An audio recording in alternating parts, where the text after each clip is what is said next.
السلام عليكم ورحمة الله وبركاته. بسم الله والحمد لله والصلاة والسلام على رسول الله صلى الله عليه وعلى آله وصحبه ومن والاه. أما بعد. This is the second episode of Westernized series. I guess we're going to make this into a series now.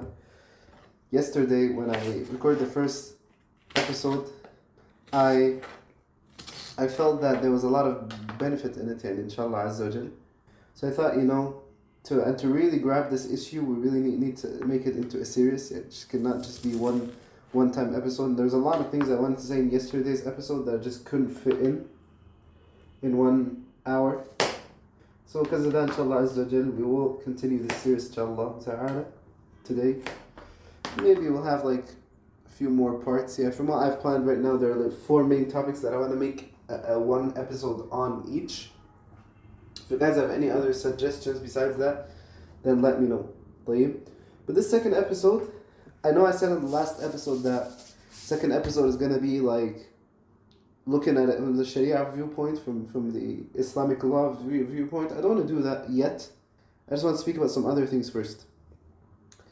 So in the last episode, for those who didn't listen to it, which I recommend you should do before you listen to this, I went into detail about my experiences in the West and so on. Me as a German citizen, my experiences in Germany, also some things that I know about like other Western countries like the US or France or so. I went into detail about that. I'm sorry if my voice is a little out, because my throat the last week or so has been like up and down. Yeah. One day good, one day worse. So alhamdulillah, I might make myself a tea now. Probably. Yeah, let's actually do that. But anyways,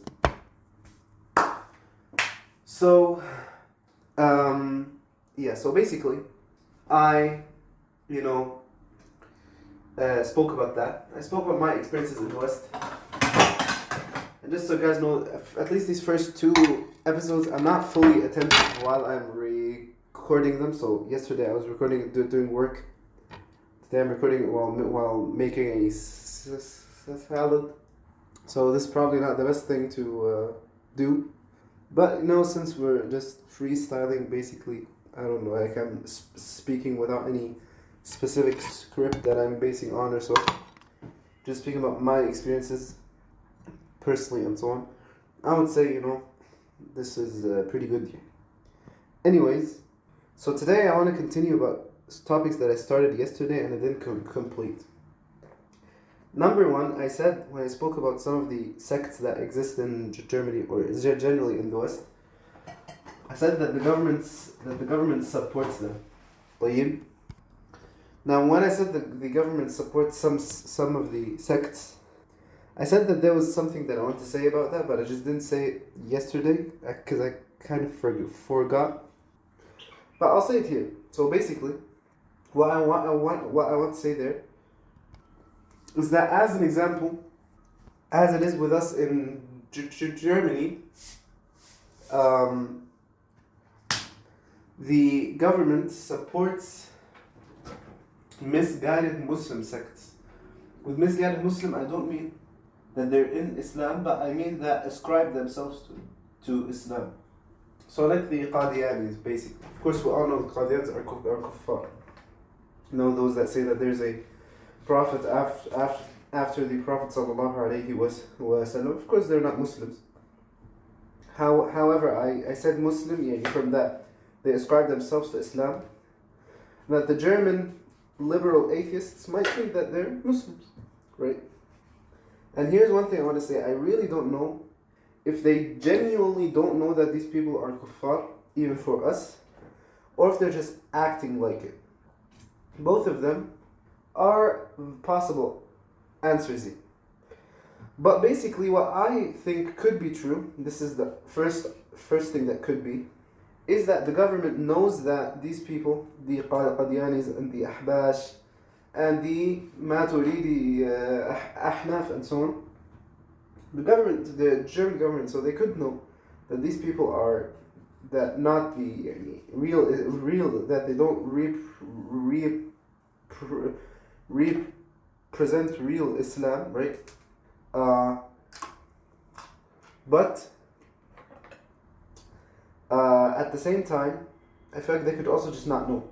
So some of the Turkish mosques with us in Germany, they're partially funded by the government and so on. I know this about some of the smaller ones. But there's, as an example, there's a huge mosque in Köln where it's like a very Hanafi mosque. I haven't been there, alhamdulillah.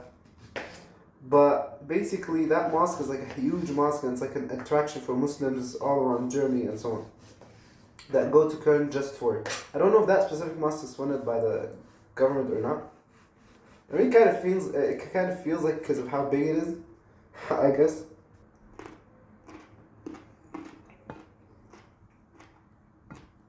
Then as well, of course, there's the fact that it's a Hanafi mosque, so that always makes you raise an eye, obviously. Regardless, so Allahu A'lam, if it's government funded or not. But on one hand, and these are the two options that I see, and we'll speak about this more later, about this understanding of freedom and so on. However, I feel the West, and this is what I want to speak about in the last episode, the West, they don't have freedom. They claim that they have freedom, and we spoke about this last episode, yani. However, when it comes to wearing when it comes to wearing the bikini, there's no issue and she's free. But if she wants to wear the niqab, then there's an issue. And of course here, first we spoke about this in detail, differences between the countries and so on, France and so on. We spoke about that in the last episode, yeah. However, I feel that they don't accept it because it goes against their values, which is what I basically said in the last episode as well. Plus that, they don't want the real Islam, and this is the bigger issue. They cannot accept the real Islam. Because come on, yani, these people, I don't know, yani, I don't want to go into conspiracy theories, but it could be that they know the shayateen, they get inspired by the shayateen. Allah Azza wa Jal told us in the Quran that yani, what was the start of the ayah? شياطين وكذلك جعلنا لكل نبي عدوا شياطين الإنس والجن يوحي بعضهم إلى بعض زخرف القول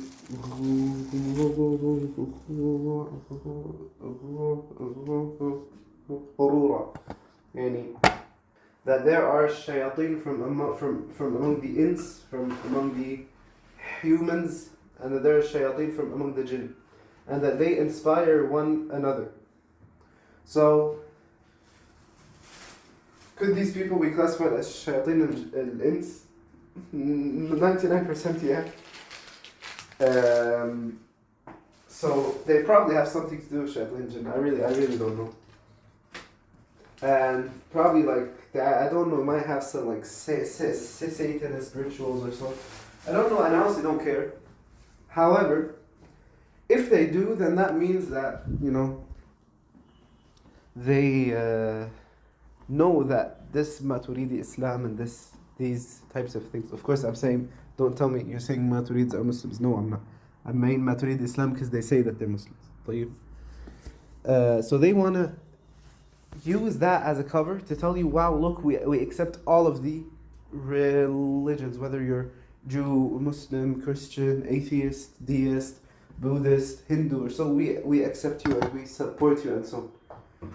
So this is one reason they might be allowing or even supporting these types of Muslims, to these types of quote-unquote Muslims.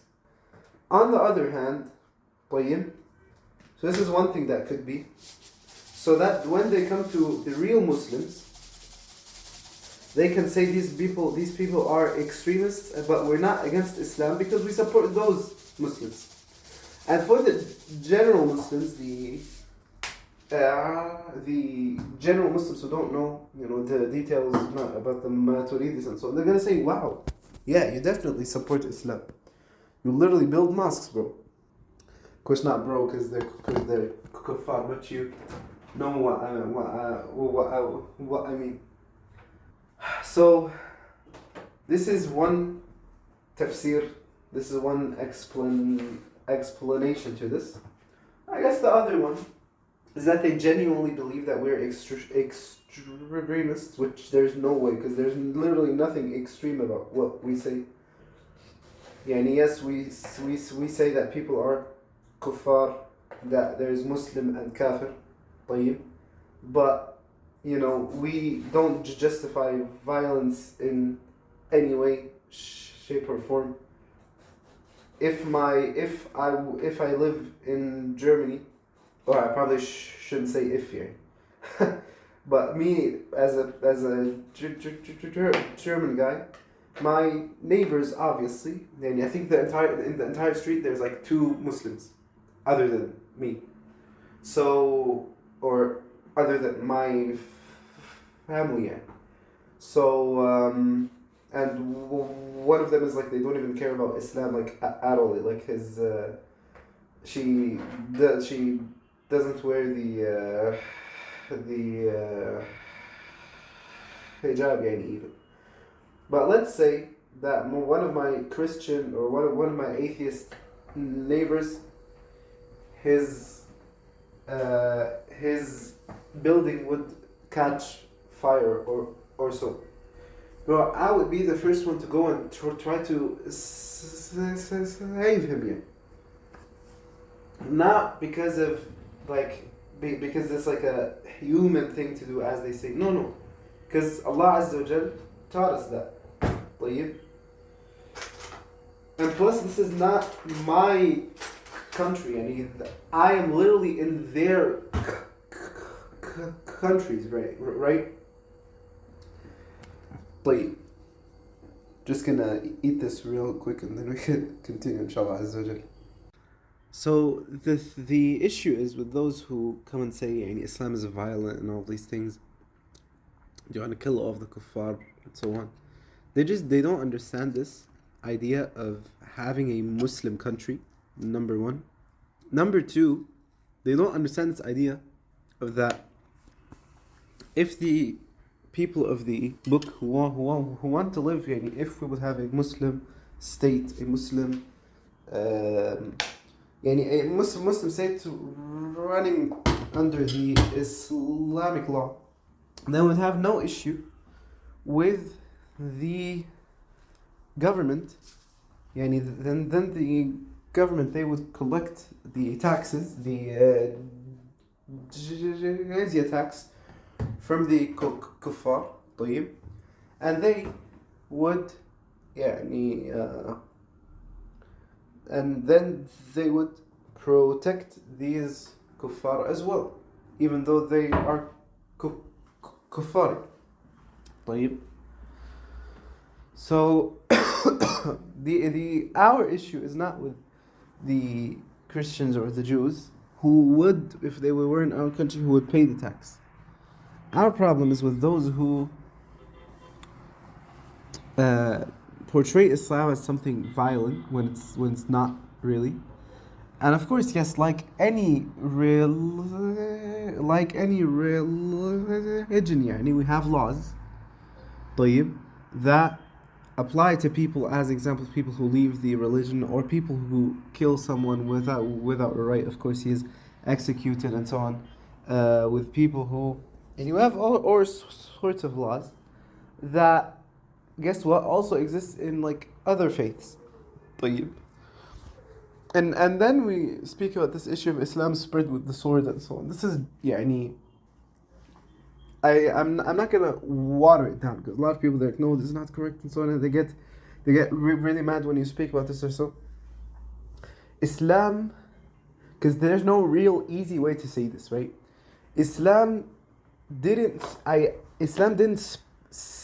spread with the sword in this way that they try to say it, because the way that they use it is like, you accept Islam because you fear for your life. So when these people that they say that they accepted Islam out of fear, not out of wanting Islam, and this is not correct, because when you have the truth, look, are there people who accepted Islam or who pretended to accept Islam out of fear? Yes, this is without a doubt. But was it like literally everyone like they're trying to make? No, obviously not. طيب. Plus, because like literally, obviously, number one, all of these Sahaba, they did not do this. They genuinely believed in Islam. So, this is just the issue. Of course, obviously, they were the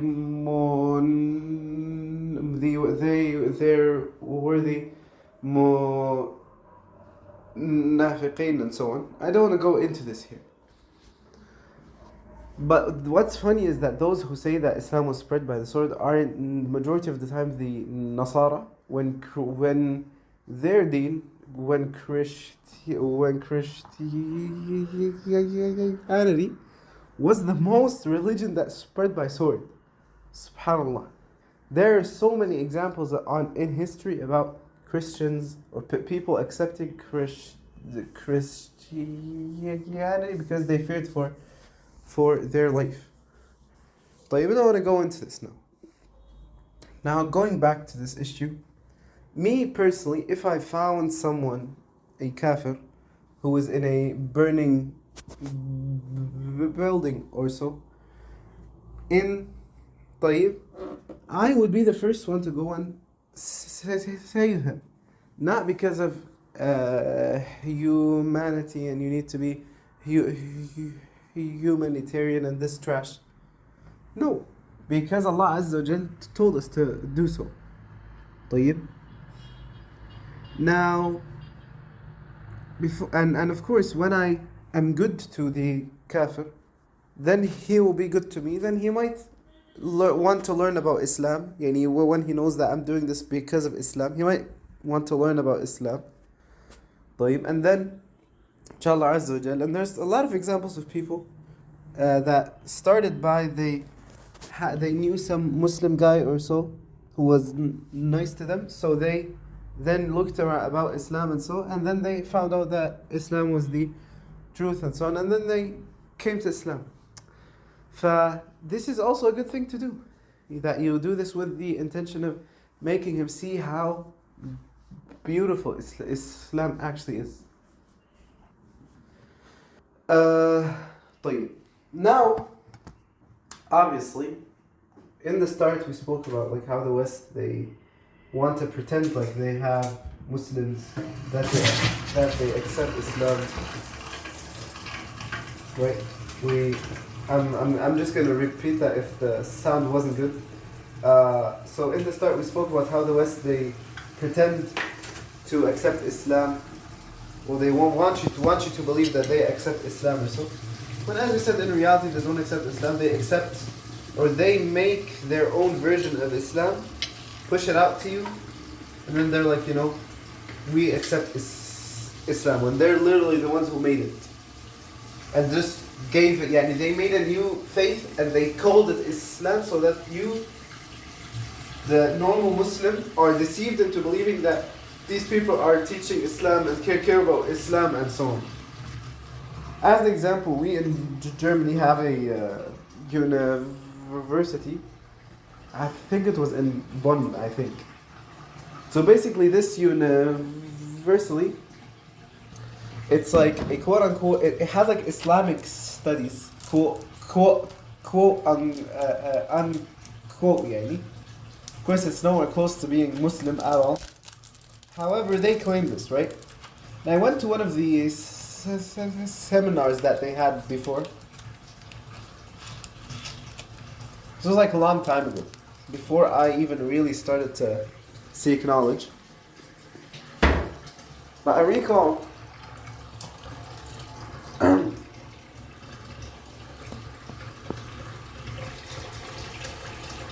how the guy who would just mention like names of like Ibn Sina and the Ghazali and the Razi and so. So I'm assuming this is just one of those like a Zaytuna college type thing that cover their beliefs with Islam, but in reality they're Greek philosophers that hide under the name of Islam.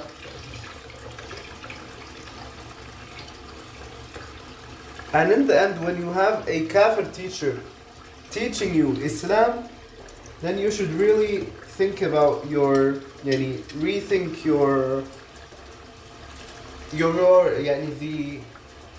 rethink the decisions that you took in your life.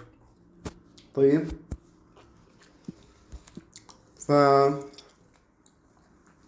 Allah understand. So this is definitely an issue that they have. It's like, you literally have a kafir teaching you Islam. In which world did you think that would work? Subhanallah. And of course, these people are not actually going to teach you Islam. They're not actually going to teach you the Sharia. Not actually going to teach you Tawheed and Aqidah. No. They're going to make you think that you're learning Islam. They're going to make you think that you're a scholar and of course they don't use the words like scholar. So they use the words like academic. So this reminds me of kids like Muhammad Hijab or these types of people who literally study quote unquote Islam in Oxford, and then they're like, wow, I have a PhD in Islam. Bro, you literally got it from Oxford. What do you mean, bro? Subhanallah.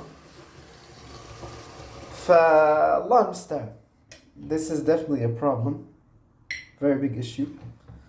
That people need to understand how big of a problem this is.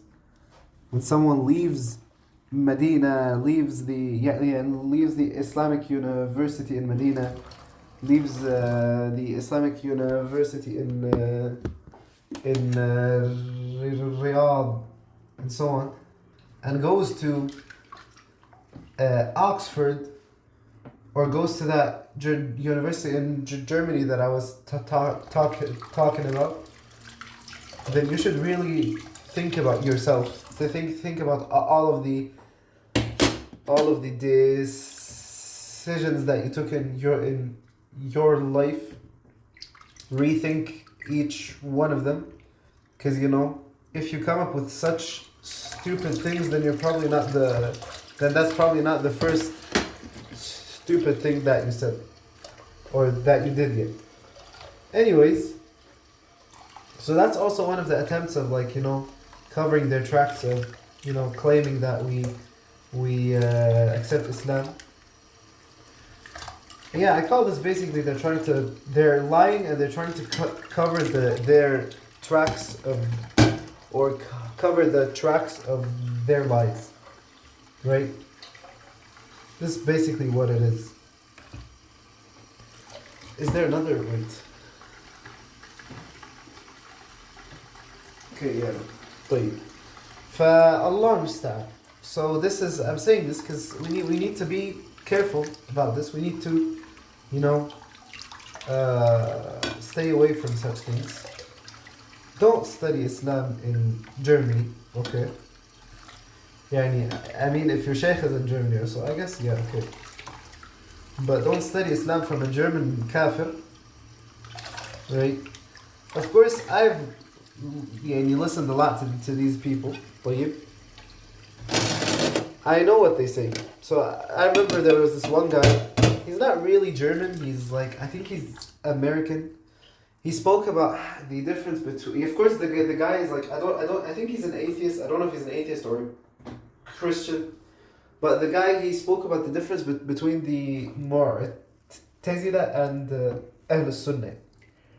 So the way he made it look is like that Ahl Sunnah were like this weird group who came and went against everyone before them and so on. And it's literally the exact opposite of that. And this is why I always say, this is one of the great important things you need to keep in mind, is that this guy is going to prefer that which he likes. He looked at the views of the Ash'ari and the Mu'tazila. He was like, wow, this is really cool. So it's not that he believes that this is what Islam says. No, it's that he wants Islam to say this, and this is why he pushes this. This is why he wants you to believe that that is the truth. And what is even worse is that some of these people who make like videos online, I literally see Muslims in the comments, people who say that they're Muslims in the comments say like, thank you so much, you're teaching me more about my deen than the actual Muslims. Like, so I've seen that a lot. Like, bro, what, Like, you're literally saying that a kafir is teaching you more than Muslims? I mean, then you really need to rethink those quote-unquote Muslims that you mean here. Allah understand. Obviously, this is, I recommend for students of knowledge who are advanced, not beginner or even intermediate students of knowledge or so.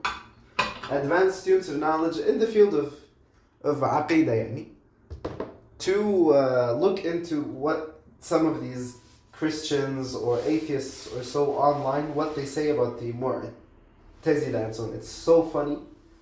You're gonna get a good laugh about it. I laughed a lot, honestly. I laughed and cried at the same time of how stupid it was. But anyways, so yeah, that's basically, I guess, the most important stuff. Regardless, so this is part of their agenda of pushing that we accept Islam, we love Islam and so on. Is that they're literally going to teach you a false version of Islam. And I've spoken about this before in my lecture it was like a long lecture. It was like an hour 44. It's I think the 8th or 9th lecture in the series of Friday lectures, which I want to get back, bro. But it's a lot of work, that you don't see in the background. I just don't have the time for that in the last few months. But I had like an audio or a lecture by the title of Reviving the Ummah, something like this, something along these lines. And basically in that one I spoke more about this, so I definitely recommend to go to that one. I mean, that one is literally like, it will literally fit into this series, and I really want that one to spread. I really want people to understand the things that I said there. طيب. So Allah understand. Because I think the things that I said there are very important to understand all of these things that we're saying here. Regardless, so basically,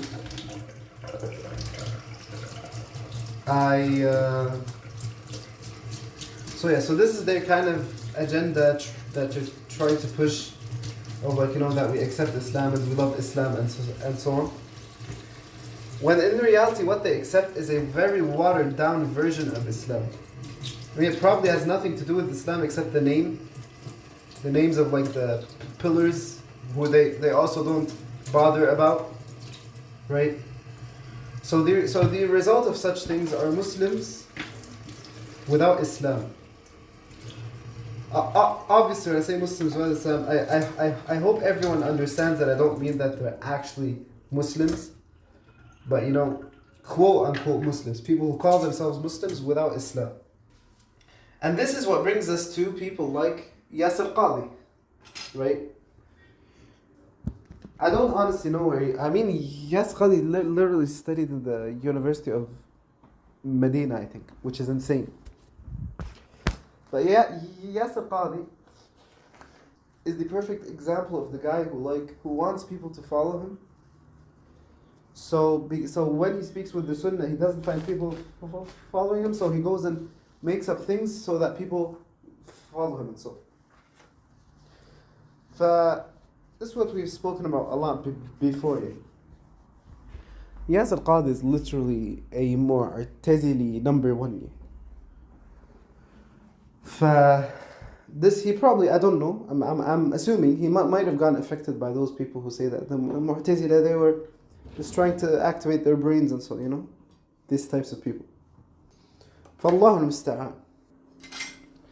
المستعان. Obviously, so we spoke about how the West generally, they try to push this idea of, we accept everyone. And then they don't, because it's not possible that you accept everyone. You can never accept everyone. And I said this before, I'm going to say this again. I think I hinted at this in the last clip, but I didn't really say it. Someone who accepts everything and everyone is someone that doesn't have values himself. Meaning what? Meaning, me as a Muslim, right? Alhamdulillah.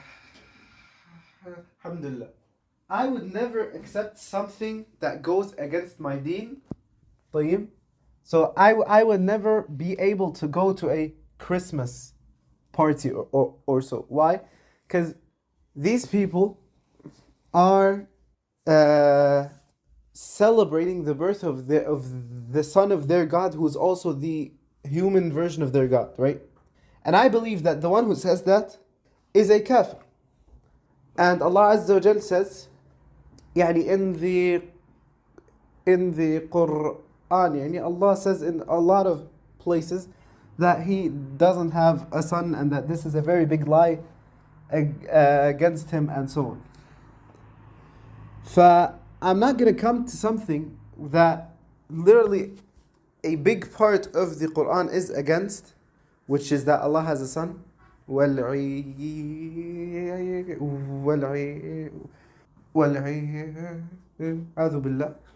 And Allah said that He doesn't have a son, and how big of a lie it is to say that against Allah Azza wa Jalla. Allah said that in Surah Al-Baqarah, in Surah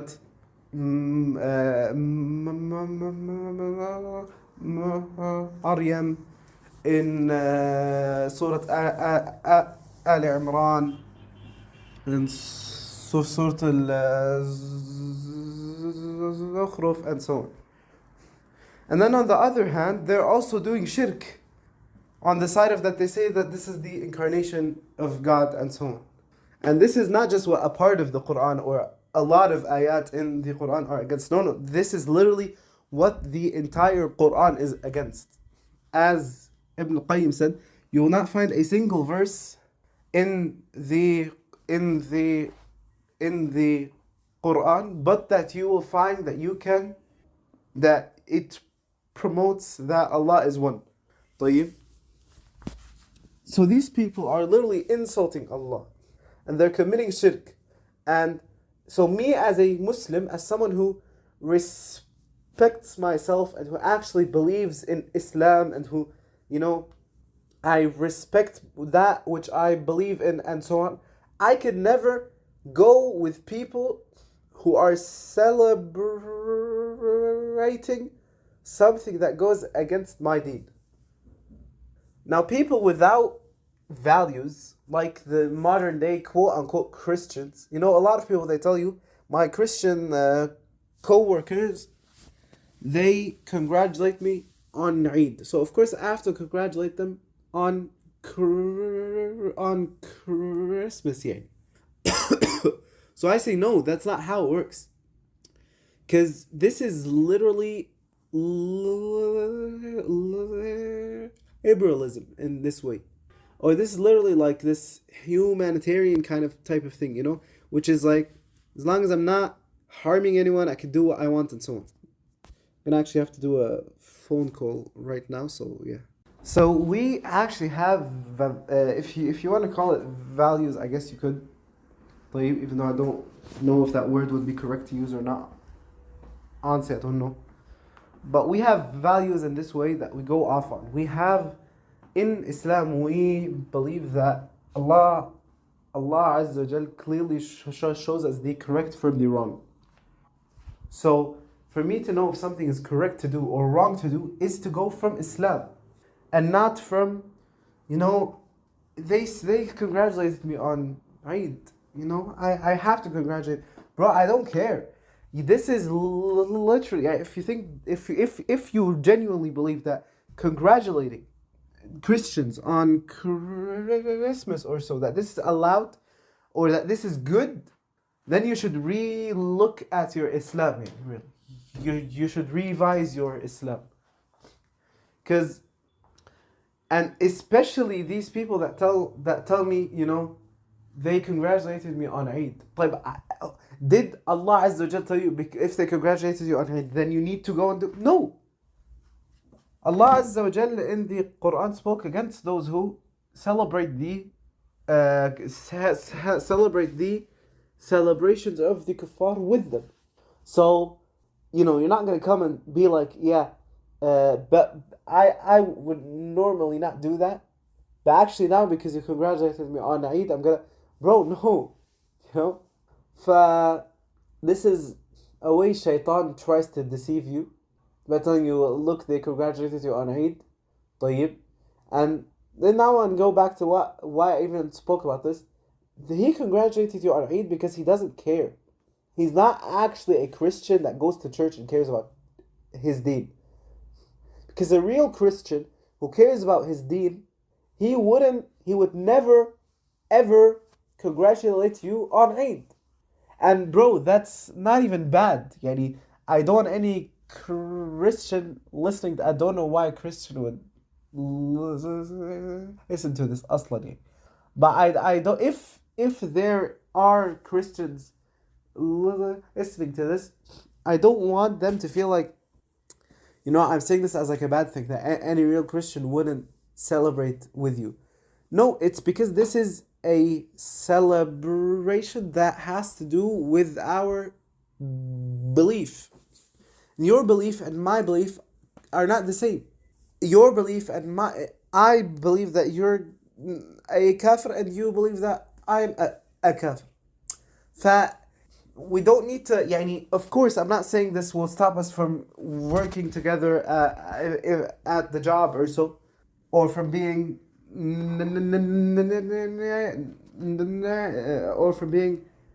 good neighbors or so. No, there's no issue in that, inshallah Azza wa Jal.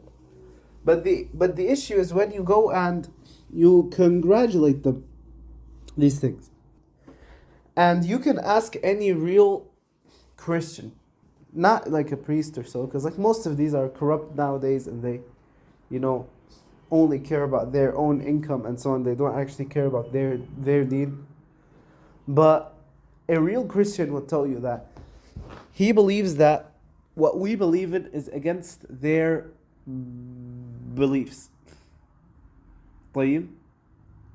So he would not congratulate you on Eid. It's very simple. I don't even know why this is difficult to understand. Now, if your Christian co-workers or so at work, if they don't care about their faith, then that's not a ticket for you to not care about yours. Allah understand. If someone has his values straight, he knows. So I was saying, if someone has his values straight, he knows right from wrong, he knows moral from immoral through his belief, then you cannot just pull him down in this way.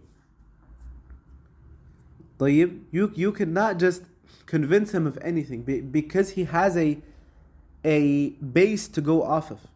And now, this is a very bad example, but inshallah Azza wa Jal, some of you will understand it. Someone who has never had someone who would sleep on the streets for the last 10 years. You bring him to the worst house on earth, he would be very glad for that. Now you bring someone who's lived in a $500,000 house, and you bring him to a $400,000 house, a little smaller, maybe. He will go insane. Why? Because he has a base to go off of. He has a base on which he says this is on which he judges this is small and this is big, this is good and this is bad. And this is a very bad example, I know. But what I'm saying is that he has a base to go off of, which is his previous house. Based on that, he judges if this house is good or he needs something better than that. This is kind of, the concept is the same, kind of. It's that you have a base, which is your faith, to go off of, judging if something is correct or not. طيب, so for now, for an atheist, and this is what we always judge with atheists on. Atheists, they don't have real things that can judge correct and wrong by. Now, an atheist, of course, there are some things that he knows by himself, which is that killing is bad and so.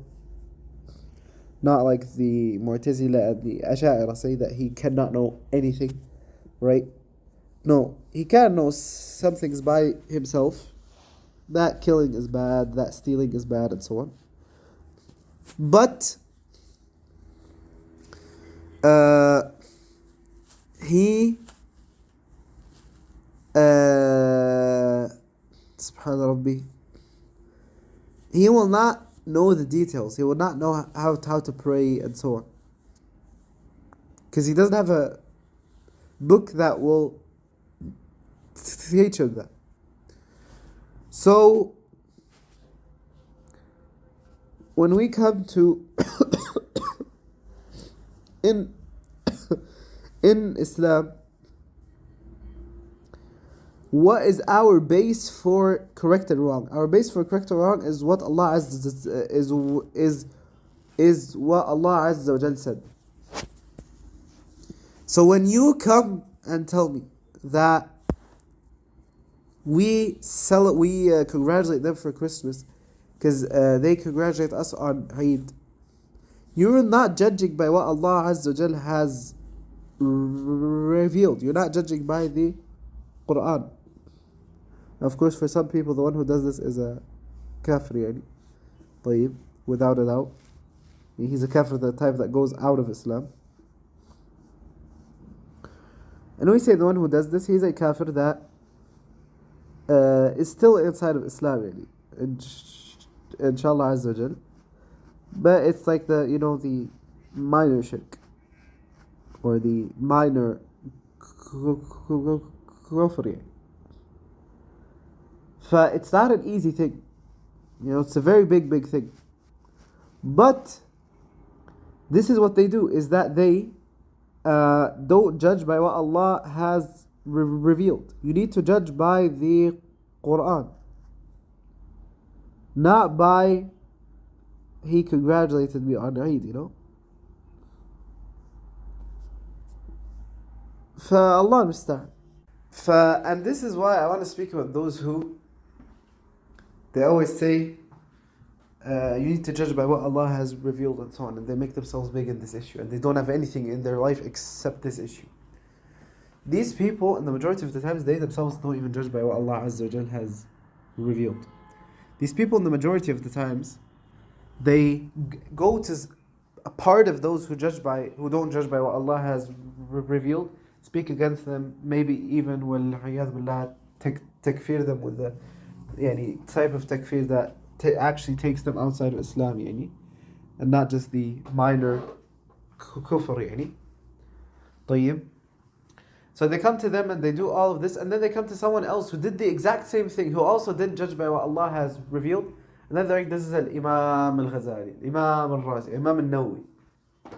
And this is something else, this takes us to the next topic, which is that they always say that, the rulers or so, they don't judge by what Allah Azza wa Jal has revealed here. This is the speech of the Khawarij, and so on, that they say that the one who does this is a kafir.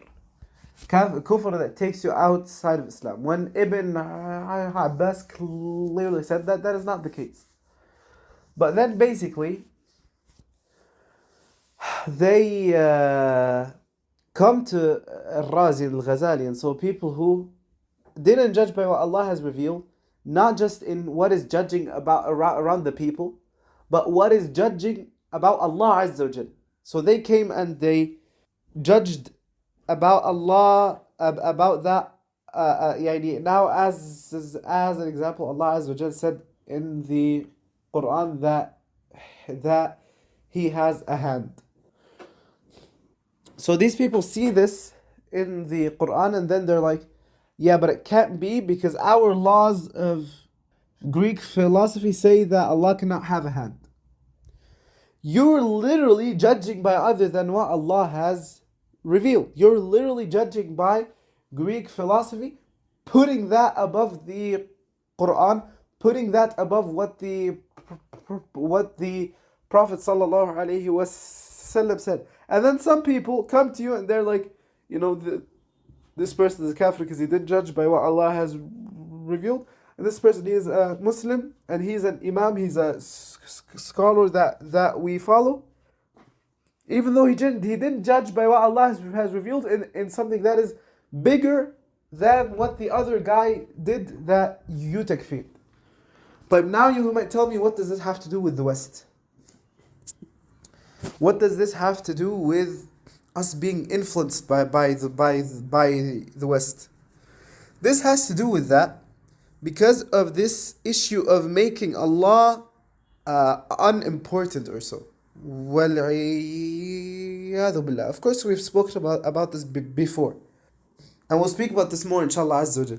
But these people, when someone speaks about the names and the attributes of Allah Azza wa Jal, or they make a mistake in them, then I don't like to say make a mistake in this context, because the majority of the time they say this word, make a mistake, for someone who deliberately leaves what Allah has said for that which, like Plato said or so, or they don't really follow Plato, they follow Aristotle more. But basically, they will do that, طيب, and then they're like, he only made a mistake in the sifat of Allah. Don't make this so big. Bro, these are literally the sifat of Allah Azza wa Jal. The reason why you are here is for Tawheed. And now, you come to the one defending Allah, defending Tawheed, and you're like, don't make these issues too big, don't split the Muslims. And then you come to the guy who didn't judge by the Sharia in his country or so, and then you takfir him and you takfir everyone in that country and so on. Where is on your end, where is the judging by what Allah has revealed? Didn't Allah Azza wa Jal say that His sifat are, or that Tawheed is more important than everything else? طيب, didn't you yourself say that Tawheed, or that from Tawheed is affirming the asma and the sifat of Allah? how can you then come and say, Wallahi, as asma and sifat, they're just, some minor issues, don't split the ummah. Again, as I said, we're going to speak about this more bi'idhnillah azza wa jal later on. But the reason I put it in this series, and I also now need to go for work, but because I put it in this series, or the reason I put it here, is because this is influenced from the West. What started this is that we were influenced by the West in this. Which is the idea of, Wallahi al-Azim,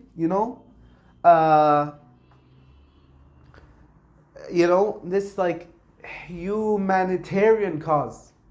And this is later on what led to people who claim Islam to say that Jews and Christians, or that even atheists or so, that they can go to paradise. Why? Because as long as they didn't kill or so. But didn't Allah Azza wa Jal say that the most important thing is Tawheed? So their crime against Allah, their crime in putting up partners with Allah, their crime in not affirming the asma and the sifat of Allah is a lot bigger than any crime that you can do against a man. Wallahu musta'an.